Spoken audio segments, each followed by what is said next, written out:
ബാഴ്സലോണയുടെ ഈ ഒരു സീസണിലെ ലാസ്റ്റ് ലാലിഗ മാച്ചും കഴിഞ്ഞിട്ടുണ്ട്. അത്ലറ്റിക് ക്ലബ് ബിൽബായോടായിരുന്നു ആ ഒരു മാച്ച് ഉണ്ടായിരുന്നത്. 3-0 എന്നുള്ളൊരു സ്കോറിന് ബാഴ്സലോണ വിജയിച്ചു. ഇനി ബാഴ്സലോണയിൽ ആരൊക്കെ കോൺട്രാക്ട് എക്സ്റ്റെൻഡ് ചെയ്യും, ആരൊക്കെ പോവും, ആരൊക്കെ സമ്മർ ട്രാൻസ്ഫർ വിൻഡോയിൽ വരും എന്നുള്ളത് അറിയാൻ നമുക്കൊക്കെ ഭയങ്കര ആഗ്രഹമുണ്ട്. അപ്പോൾ നമുക്ക് ഓൾറെഡി അറിയാം 2027 വരെ ഹൻസി ഫ്ലിക്ക് ബാഴ്സലോണയിൽ കോൺട്രാക്ട് ഓൾറെഡി എക്സ്റ്റെൻഡ് ചെയ്ത് കഴിഞ്ഞു. അദ്ദേഹത്തിൻ്റെ last season domestic treble complete ചെയ്തതാണ്. യുവേഫ ചാമ്പ്യൻസ് ലീഗിൻ്റെ സെമി ഫൈനലിൽ 6 വർഷങ്ങൾക്ക് ശേഷം എത്തി. സോ ഒബ്വിയസ്ലി യോവൻ ലപ്പോർട്ട അദ്ദേഹത്തിൻ്റെ ആ ഒരു കോച്ചിങ്ങിൽ ഭയങ്കരമായിട്ട് ഇംപ്രസ്ഡ് ആണ്. ഒരു കോൺട്രാക്ട് അതുകൊണ്ട് തന്നെ ഹൻസി ഫ്ലിക്കിൻ്റെ മുമ്പിൽ സബ്മിറ്റ് ചെയ്തു. ആ ഒരു കോൺട്രാക്ട് ഹൻസി ഫ്ലിക്ക് എക്സ്റ്റെൻഡ് ചെയ്യുകയും ചെയ്തു. അങ്ങനെ ബാഴ്സലോണയുടെ ഒരു ഫസ്റ്റ് എക്സ്റ്റൻഷനായിട്ട് ഹൻസി ഫ്ലിക്ക് അങ്ങോട്ട് കൺഫേം ആയിട്ടുണ്ട്. 2027 വരെ ആ ഒരു കോച്ചിങ് അവിടെ സേഫാണ്. അത് കഴിഞ്ഞ് പിന്നെ കോൺട്രാക്ട് സബ്മിറ്റ് ചെയ്ത ഒരാളാണ് റാഫീന എന്ന് പറയുന്നത്. നമുക്കറിയാം സാവിയുടെ അണ്ടറിൽ 60 മിനിറ്റിൽ കൂടുതൽ കളിക്കാത്തൊരു പ്ലെയർ ആയിരുന്നു റാഫീന. പക്ഷേ ഹൻസി ഫ്ലിക്ക് വന്നു, അദ്ദേഹത്തിന് പ്ലേയിങ് ടൈം കൊടുത്തു. അദ്ദേഹത്തിൻ്റെ ഹാർഡ് വർക്കിനും ഡെഡിക്കേഷനും കാരണം അദ്ദേഹത്തിന് കുറച്ചും കൂടി പ്ലേയിങ് ടൈം കൊടുത്തു. പിന്നെ അവിടെ നിന്ന് അങ്ങോട്ട് നടന്നത് നമുക്കറിയാം.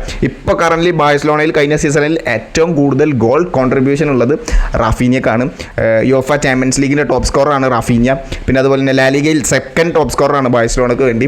സോ അങ്ങനെ ബാഴ്സലോണയ്ക്ക് വേണ്ടി കൂടുതൽ ഗോളുകളും അസിസ്റ്റും വരാൻ തുടങ്ങിയപ്പോൾ ആ ഒരു പെർഫോമൻസിലും യോവൻ ലപ്പോർട്ട ഭയങ്കരമായിട്ട് ഇംപ്രസ്ഡ് ആണ്. സോ റാഫീനയ്ക്കും ഒരു കോൺട്രാക്ട് അങ്ങോട്ട് സബ്മിറ്റ് ചെയ്തിട്ടുണ്ട്. 2028 വരെ ബാഴ്സലോണ ആയതുകൊണ്ട് തന്നെ റാഫീനെ കണ്ണും പൂട്ടി അങ്ങോട്ട് സൈൻ ചെയ്തിട്ടുണ്ട്. 2028 വരെ ബാഴ്സലോണയിൽ റാഫീന ഉണ്ടാവും എന്നുള്ള കാര്യം കൺഫേം ആയിട്ടുണ്ട്. പിന്നെ ലമീൻ യമാലിന് നമുക്കറിയാം ജൂലൈ 30 സൂപ്പർ സ്റ്റാറിന് 18 വയസ്സ് തികയുക. താരത്തിന് ഇപ്പോൾ 17 വയസ്സാണ്. സോ ജൂലൈയിൽ അദ്ദേഹത്തിന് ഒരു കോൺട്രാക്ട് യോവൻ ലപ്പോർട്ട സബ്മിറ്റ് ചെയ്യും. അദ്ദേഹത്തിനായിരിക്കും ഇനി ബാഴ്സലോണയിൽ നെക്സ്റ്റ് നമ്പർ 10 എന്നൊക്കെ പുറത്തേക്ക് വരുന്ന വാർത്തകൾ. സോ ഒരു കോൺട്രാക്ട് സബ്മിറ്റ് ചെയ്യും, അത് എക്സ്റ്റെൻഡ് ചെയ്യും ലമീൻ യമാൽ, എന്നിട്ട് ബാഴ്സലോണയിൽ തുടരും. ലമീൻ യമാലും പറഞ്ഞിട്ടുണ്ട് ബാഴ്സലോണയിൽ തുടർന്ന് കളിക്കാനാണ് തനിക്ക് താല്പര്യം എന്നുള്ളത്. സോ ലമീൻ യമാലും അവിടെ തുടരും. അതും ഓൾമോസ്റ്റ് കൺഫേം ആയിട്ടുള്ള കാര്യമാണ്. ലമീൻ യമാലും റാഫീനയും ഹൻസി ഫ്ലിക്കും അവിടെ എക്സ്റ്റെൻഡ് ചെയ്യും. പിന്നെ അത് കഴിഞ്ഞിട്ട് നമുക്ക് സംശയമുള്ള കാര്യമാണ് മാർക്ക്-ആന്ദ്രേ ടെർ സ്റ്റെഗനും ഷെസ്നിയും. ഇവർ രണ്ടുപേരുടെയും അവസ്ഥ എന്താണ്? സ്പോർട്ടിംഗ് ഡയറക്ടർ ഡിക്കോ, ബാഴ്സലോണയുടെ ഒരു സ്പോർട്ടിംഗ് ഡയറക്ടറുള്ള ഡിക്കോ, അദ്ദേഹം പറഞ്ഞിട്ടുള്ളത് രണ്ടുപേരും അടുത്ത സീസണിലും തുടരും എന്നുള്ള കാര്യമാണ്. ടെർ സ്റ്റെഗൻ ചിലപ്പോൾ മേ ബി ലീവ് ചെയ്തേക്കും എന്നുള്ള വാർത്തകളൊക്കെ വന്നിരുന്നു. പക്ഷേ ടെർ സ്റ്റെഗൻ ലീവ് ചെയ്യില്ല. അദ്ദേഹം 2028 വരെ അദ്ദേഹത്തിന് ഓൾറെഡി കോൺട്രാക്റ്റ് ഉണ്ട്. സോ ടെർ സ്റ്റെഗൻ ലീവ് ചെയ്യുന്നില്ല, അടുത്ത സീസണിലും തുടരും എന്നുള്ള വാർത്തകളാണ് വരുന്നത്. പിന്നെ ഷെസ്നിക്ക് ഒരു കോൺട്രാക്ട് റിന്യൂവൽ സബ്മിറ്റ് ചെയ്യും.